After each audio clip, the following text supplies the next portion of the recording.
One more time, back here at Sam's Town for the title matches of the Mojave Conference Doubles Classic. Both divisions just getting started with their title matches. On the left, this is Jason Lapido. He teamed up with yesterday's singles winner Brody Murray to be the top seeds in the handicap division. Going up against an international team of Gia Ulio, having a seat there. Right to her left is Taiga Minagawa from Japan. He's here for main event next week. He's bringing a bunch of his friends with him, but he came out here a week early to get acclimated, and boy did he ever. Just turned 12.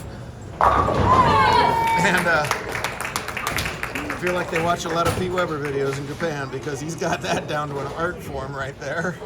As he strikes for his team, he'll be doing all the even-numbered frames in this Don't You Dare Call It Baker format finals. Gia will be doing all the odd numbers. This is not a slam on that talented, tall kid there on the right, Gage. It's a slam on Mr. Mayfield. If you know, you know. First frame for Baker. And both he and his partner, Brandon Rother, have been doing a ton of that. A 6-game plus 618 score. That's with 100 bonus spins. So they were plus 518 scratch. Divide that up between two bowlers in 6 games and you'll come up with a pretty darn high number. They bowled 12 games between the two of them. They bowled 12 200 games between the two of them. 278, 268, 266 for Gage, 260, 259 for Brandon. So they torched them. But they still got to win one more game, and they've each only got 5 frames to get it right. Going lefty hook. He bowled the entire tournament with that backup ball yesterday. You guys who watch our videos know he throws a tank righty too. Brandon, was that again all day today? No. When did you switch? Just now. Because I thought I saw you throwing righty over in practice. Wow, so I guess for whatever reason he thought he had a better look lefty on this. Switches to the back. These kids are unbelievable, guys. To just do that on a dime is unbelievable. Here's an only lefty, but a darn good one too. Gavin Fernandez, 8-time champion himself. That ball does what it's been doing for years and years and years on here. That light hit just shreds for Fernandez, and that's spare strike to open. Murray looking for the absolute dream weekend. He won his first title yesterday in singles. I don't know how many people have ever done that. Win the singles for their first and win doubles for their second on the same weekend, or vice versa for that matter. You could only do it in that order in Mojave because everybody else has their doubles on Saturday. Here's Andrew Guba. Well-known story around here. He started with 1 title his last year, peeled off a 10 spot his senior season. He hasn't stopped striking since. Shreds that rack. Smooth as they come for Guba, spare double to open things up. This should be a good one over at scratch. There's no reason they can't each put up a good number. So each bowler will stay on the lane that they have chosen amongst themselves. 5 shots for Gage, hopefully 7 shots for Brandon.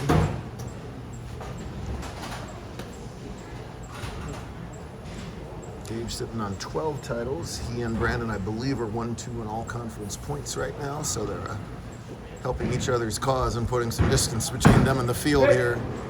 But their string will land at 2 with that bucket. Kaysen looking for his first career JBT title, as was Big Brother, right? As was Big Brother's Xavier. He finished 3rd with the lanky one, Chris Williams over there. Scratch Chris and Xavier beat Josh and Kate Abagania. That's always a tough thing to do, to begin the scratch division finals. I would have liked to have seen Chris and Gage in the same title match. 12.5 feet tall and 160 pounds between the two of them. Nice cover on the bucket. That's not an easy spare at all. And Vito also covers his middle finger cluster. Kaysen and Brody are getting 10, and so far they lead by 11. So a nice early lead for the two of them. Tiger looking to do something about it in his 4th. It's Taiga, T-I-A-G-A. From Japan, speaks excellent English. I asked him about it, said he learns that at school. And there you go. Becoming the patented Minagawa reaction so far. Gia's from here, and that's her best result by far in JBT today's performance, so good for her as well.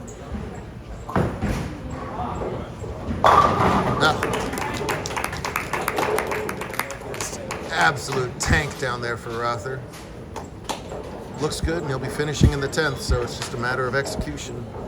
I think for all 4 of these bowlers, they're completely dialed in. We'll see who can outstrike the other. Julia off camera to the left there. She struggled in her 2 frames so far. She's doing the odds for her team. Hey! Struggle no more. Big Brooklyn, big double, big high 10 right back in that match early on. That was a little right. Oh, yeah. Pretty favorable pattern, higher ratio than usual. That's, you know, the old fart's complaining during our doubles tournament, so gives them some room to play. That was a little bit right at target. It holds, it flushes, it strikes. Oh! Well, if you needed any more clarity why they were scoreable today, Brody misses way right and comes roaring back, and he strikes. Give guys of this talent level a couple extra boards on either side, and you're going to light them up. Only one 300 game out of 150 bowlers today, though. That was by junior Lewis Cloud, another up-and-coming star, the only perfecto of the day. Only 5 300s this year so far. That's way below our normal pace. There, Casey. All these fancy two-handers backup ball. Look at a traditional smooth roller. Slow and pure. Spare 4-bagger opens up a big lead for Kendra again. See if we got another Minagawa reaction.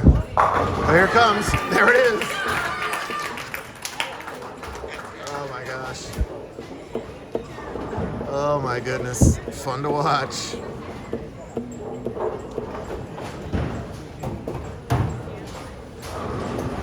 Not a fun email coming up when he finds out what his main event average is compared to his Samstown average, but that's all right. We'll deal with that later. Gage bowled as a regular one-handed bowler as a little kid. Switched to the two-handed once he started growing. Kind of an all-in-the-family thing. Is Papa Mark, who most of you know, was a one-handed coach till he realized the direction the game was headed, and to such a degree that he even started one of his camp bakes for two-handed bowling only, which is very cool. Even the old guy can adjust to the modern times. That's you we're talking about. Yes, sir. Thank you. I knew I'd get his attention eventually. You see that old was the word that finally caught his ear? Yes. There we go. All right, so Brandon can strike to get back within 4 pins for his team. She had another decent shot there, just left that middle pin. If she doesn't spare it up, she owes a lot of beverages, but she's all, oh, hang on. Oh, boy, did that ball hook a lot. Drinks for the house and trouble for the team.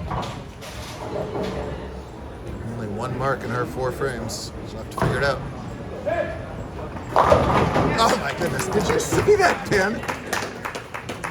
That head pin almost missed the 6 the first time around. It shaved the 6 fell, then that came back a second time and would have gotten the 6 anyway. What incredible pin action from Rother.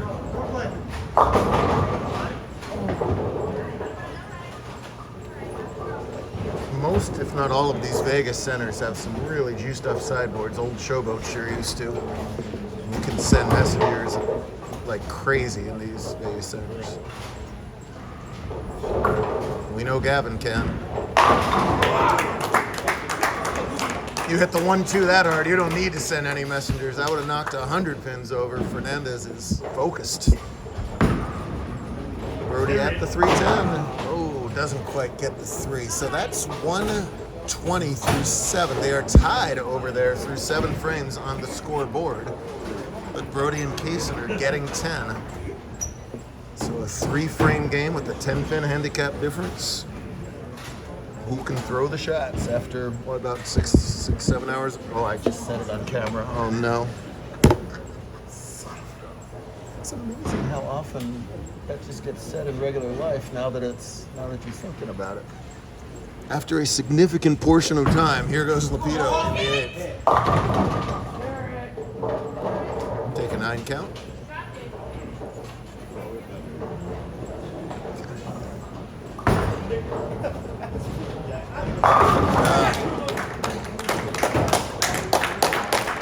Just looks like, his second practice ball of the day. Just literally just finesses that thing down there. So clean off the thumb.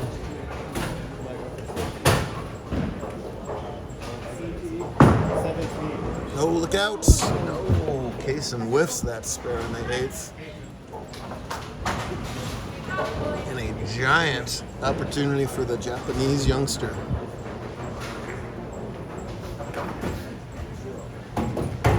Although I'm a little annoyed, I practiced and I learned, or relearned, because I've heard of the words before, I relearned welcome and thank you, and he had no reaction at all yet. Oh! Excellent shot from Gage. Didn't look like anything was wrong with that, just a ring 10.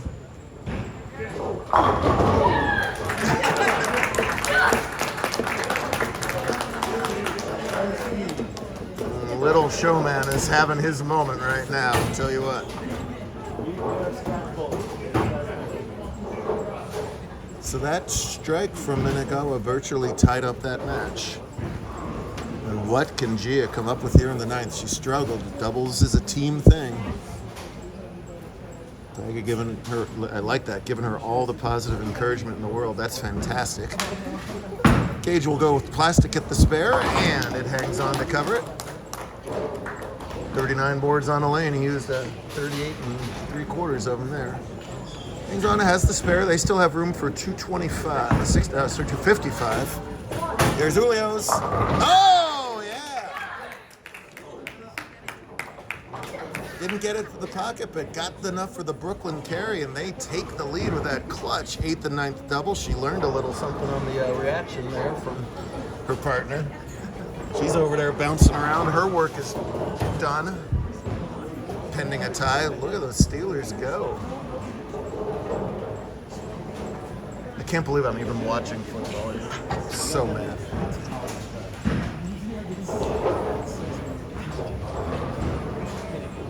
All right, giant shot. Last shot of the day for Murray, avoiding a tie.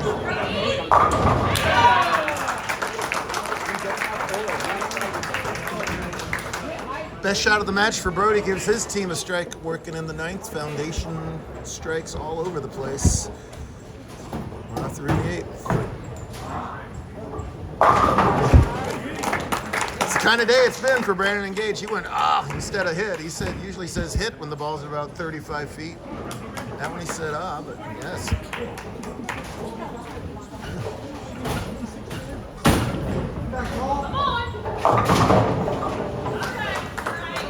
I think what Rother's thinking is he had 250-something shot at him yesterday in the scratch title match, losing that one. This time they could shoot 250, and it might not be enough. Gavin looking for a 7-bagger for his team right here, which would get them to the 250s. That's right at target. Oh, my! Oh, that a couple boards to the right there. He got the hold, he got the trip 6, he got the 7-bagger. Gets them on the verge. Excellent spare in the 10th for Lapito. Gets their team to 169 plus 10 with the fill. He needs every pin over there. There's a lot of different possibilities. Hey, big thanks to Tom Pippinger and the whole team here at Sam's for having us. They make it so easy to run a tournament. He literally gives me the key to the bowling alley for the weekend, and it's greatly appreciated all they do for us. He bowled today too. Tommy made the cut with his kid TJ. Looking good, the old Bears fan.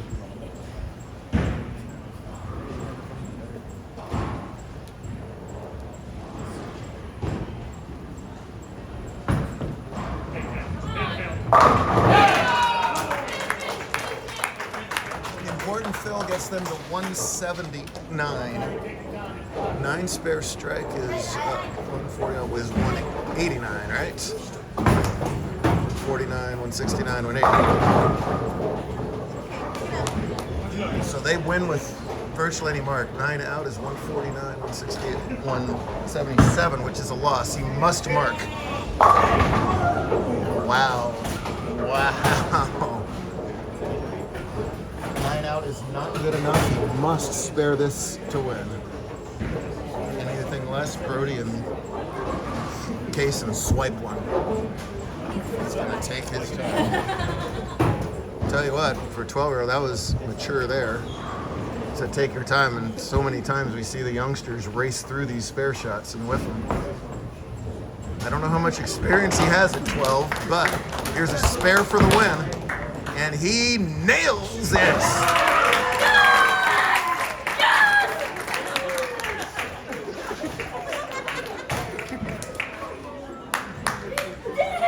Let me try. Well, he still needs pins, and let's not get too excited. Let me translate the Japanese to English. What he said was, yes. Does need pins here. They are tied. He needs pin. Watch the foul line, Mr. Director. There's a title. There you go. And he knows. Oh!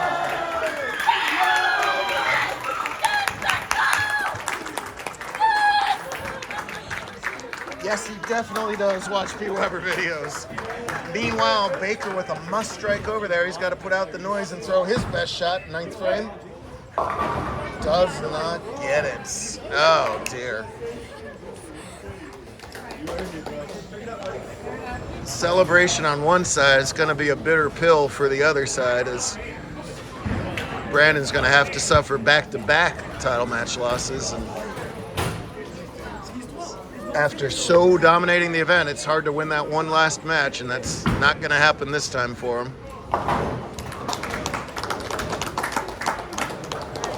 But his Eagles won the division yesterday, so at least he's got some football to watch.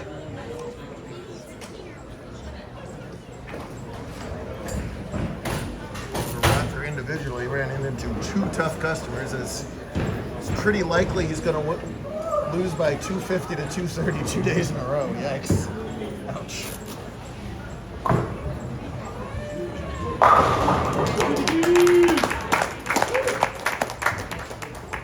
Listen, the 230 is an excellent game, no matter pattern, scenario, situation, whatever it is. If your opponent beats you, you tip your cap, you say, nice job, jerk, and you move on to the next tournament. Next tournament, of course, being the big one, main event, 26, starts the sweepers, sold out action all the way to the 30th. We may give out close to $100,000 next week, crunching some numbers. We can't wait to do it.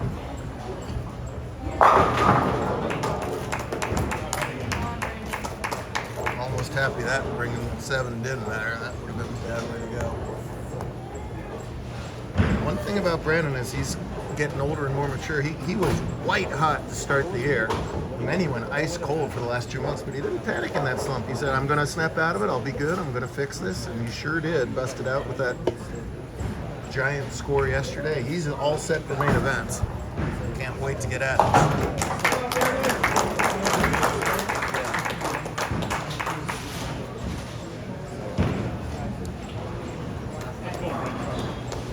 Goober, as tough as they come, did they win this as a team in the past? They did. They are the defending champions, and everything else going on. I had that in the back of my head, but I didn't remember if they had won or not. So, thank you. Fill us in, the stats department.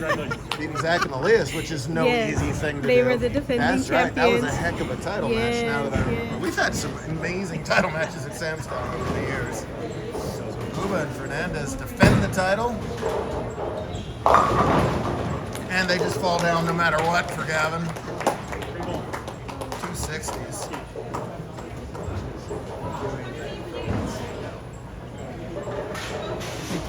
Really fun weekend here to head into main event time.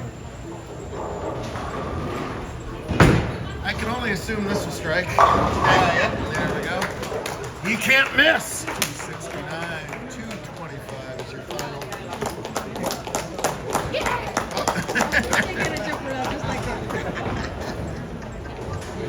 a jump around for the prom picture.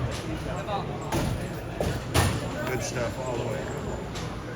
All right, main event, we're coming for you. Thanks for watching this. We'll see you in a few days for the big one.